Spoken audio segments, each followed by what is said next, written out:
घमंडी रानी पार्ट 1। तभी वहाँ पर हेमा की दोस्त शिवानी मटकी लेकर आ गई। हेमा शिवानी के साथ पानी भरने जंगल चली गई। शिवानी जंगल में एक कुएं से पानी भरने लगी। तभी उन दोनों के कानों में किसी बुजुर्ग के कराहने की आवाज़ आई। शिवानी कहती है कि लगता है कोई बुजुर्ग बेचारा जमीन पर गिर गया है। हेमलता बोली, नमस्कार दोस्तों, हमारे इस YouTube चैनल में आप सभी का स्वागत है। आज की इस कहानी का नाम है घमंडी रानी। यह एक मोरल स्टोरी है। अगर आपको कहानी पढ़ने का शौक है तो इस कहानी को पूरा जरूर पढ़ें। एक गांव में हेमलता उर्फ हेमा नाम की एक बेहद सुंदर स्त्री रहती थी। हेमलता को अपनी सुंदरता पर बहुत घमंड था। हेमा आराम से सो रही थी कि तभी उसकी माँ कमला उसे उठाती हुई बोली, अरे उठ जा कलमुही, सूरज सर पर चढ़ाया है और तू है कि अभी तक सो रही है। हेमलता बोली, सोने दो ना माँ, थोड़ी देर बाद उठ जाऊंगी। कमला कहती है कि अरे सूरज निकलने के बाद तो रानियां भी उठकर बैठ जाती है और तू है कि उठने का नाम नहीं ले रही है। चल जल्दी से उठकर तैयार हो जा, आज तुझे देखने लड़के वाले आ रहे हैं। हेमलता कहती है कि कितनी बार कहा है माँ, मैं विवाह किसी राजकुमार से ही करूँगी। कमला, हाँ हाँ, तुझमें हीरे जो जड़े हैं, अब उठ जा, आने वाले हैं वो लोग। हेमलता ने कही कि तुम उसे मना कर दो माँ। कमला कहती है कि धीरे बोल कलमुही, अगर किसी ने सुन लिया तो 7 गांव तक कोई रिश्ता लेकर नहीं आएगा तेरा। अपनी माँ के कहने पर हेमा तैयार होकर अपने कमरे से बाहर निकल आई। उसने देखा एक बूढ़ी काली सी दिखने वाली औरत और एक बेहद गंदा दिखने वाला व्यक्ति बैठा हुआ था। हेमा अपनी माँ से बोली, ये कौन है? कमला बोली, ये मूंगालाल है और ये इनकी पत्नी रेखा है। इन्होंने तुझे अपने बेटे के लिए पसंद कर लिया है। हेमलता कहती है कि पसंद करने से पहले मुझसे एक बार तो पूछ लेती। इनकी शक्लें तो काली है, जब माता पिता इतने काले हैं तो इनका बेटा तो फटे हुए आलू की तरह दिखता होगा। कमला धीरे से हेमा को दबाते हुए बोली, अरे धीरे बोल, दामाद जी के पास पूरे 4 बीघा जमीन है, तेरी सारी जिंदगी आराम से कटेगी। हेमलता कहती है कि मुझे नहीं चाहिए। हेमा की बात सुनकर वो दोनों गुस्से में खड़े हो गए। मूंगालाल बोले, अरे मैंने तो आज तक इतनी बदतमीज लड़की नहीं देखी थी। हमें यहाँ पर क्या बेइज्जत करने के लिए बुलाया था समधन जी? हेमलता कहती है कि अरे काहे की समधन जी, ऐसे कैसे बन गई समधन जी, ये तुम्हारी? रेखा बोली, अरे बाप रे बाप, कैसी मिर्च निकल रही है इस लड़की की जीभ से। मेरे लड़के को फटा हुआ आलू बोल रही है। यह हमें यहाँ बेइज्जती करने के लिए बुलाया था क्या? चलिए यहाँ से। इतना कहकर मूंगालाल और रेखा वहाँ से चले गए और कमला सर पकड़कर बैठ गई। तभी वहाँ पर हेमा की दोस्त शिवानी मटकर लेकर आ गई। हेमा शिवानी के साथ पानी भरने जंगल चली गई।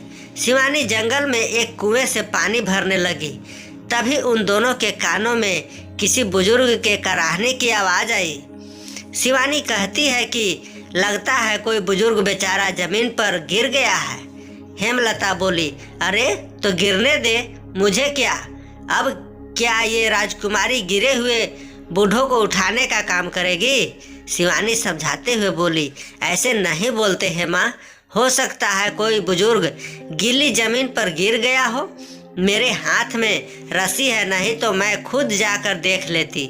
हेमलता कहती है, चलो ठीक है, अगर तुम कहती हो तो देखना ही पड़ेगा। हेमा ने देखा कि एक साधु पेड़ के नीचे बैठा हुआ उठने की कोशिश कर रहा था। हेमा उसकी ओर पहुंचकर बोली, ये क्या बाबा, मुझे तो लगा था कि गिर गए होंगे, लेकिन आप तो पेड़ के नीचे आराम से बैठे हुए हैं। संत जी कहते हैं कि जुबान मत चला लड़की, मेरी हाथ पकड़कर मुझे उठाओ। हेमलता कहती है, ना बाबा ना, आपके हाथ पकड़ने से तो मेरे हाथ गंदे हो जाएंगे और राजकुमारी अपना हाथ ऐसे कैसे किसी को दे देगी।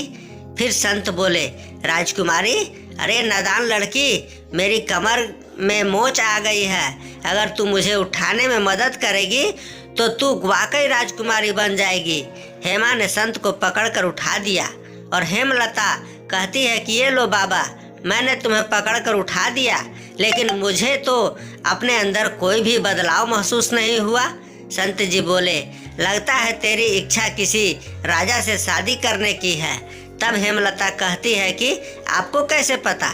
संत जी कहते हैं कि तेरी बातें सुनकर तेरी जीभ तो कैंची की तरह कतर कतर चलती है, लेकिन है तू सुंदर। मांग क्या मांगती है। संत जी की बात सुनकर हेमा मजाक उड़ाने वाले अंदाज में संत जी की ओर देखने लगी। संत जी बोले, मेरी तरफ से ऐसे मत देख कन्या, मैं कोई मामूली संत नहीं हूँ। हेमलता बोली, वही तो मैं देख रही हूँ बाबा, बोल तो ऐसे रहे हो जैसे जो भी चाहोगे आप फट से मेरी इच्छा को पूरा कर दोगे। लेकिन मत भूलो, कुछ देर पहले मैंने आपको हाथ पकड़कर आपके उठने में मदद की थी। अगर आप इतने ही पहुँचे हुए संत हो तो अपनी कमर खुद क्यों नहीं ठीक कर लेते। इतना बोलकर हेमलता जोर जोर से हंसने लगी। हेमलता को हंसता देखकर संत जी के चेहरे पर क्रोध झलकने लगा और संत जी कहने लगे कि कुछ बातें साधारण मानव के समझ से परे होती है। बेवकूफ कन्या, तेरी हंसी ने मुझे क्रोध दिला दिया है। बोल क्या चाहती है तू। हेमा हंसते हुए बोली, मैं अपना जीवन एक रानी की तरह बिताना चाहती हूँ। बोलो, क्या तुम मुझे ऐसा वरदान दे सकते हो? और क्या तुम्हारा वरदान काम करेगा या तुम्हारे दिए हुए वरदान का हाल भी तुम्हारी कमर की मोच की तरह होगी।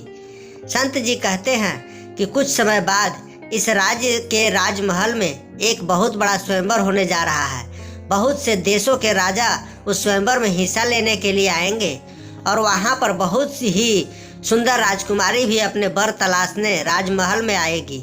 तुम स्वयंवर में चली जाना। तुझे देखकर कोई भी उन दूसरी राजकुमारियों को पसंद नहीं करेगा। सबकी नज़र तुझ पर ही जाएगी, लेकिन जाने से पहले एक बार फिर से अपने फैसले पर विचार कर लेना। क्या तू वाकई ऐसा चाहती है? हेमलता बोली कि कितनी बार बताऊं? हाँ, मैं वाकई राजा से विवाह करना चाहती हूँ और राजकुमारी बनकर अपने जीवन को व्यतीत करना चाहती हूँ। मित्रों, इस छोटी सी कहानी को पढ़ने के बाद हमें आशा है कि आपको आनंद आया होगा और बहुत कुछ सीखने को भी मिला होगा। अगर सच में आपको यह कहानी अच्छी लगी हो तो इसे एक लाइक अवश्य कर दीजिएगा और अपने दोस्तों के साथ ज़रूर शेयर कीजिएगा, ताकि आपके माध्यम से आपके दोस्तों को भी कुछ सीखने को मिलेगा। और इस कहानी का पार्ट 2 देखना नहीं भूलें। पूरा वीडियो देखने के लिए आप सभी को बहुत बहुत धन्यवाद।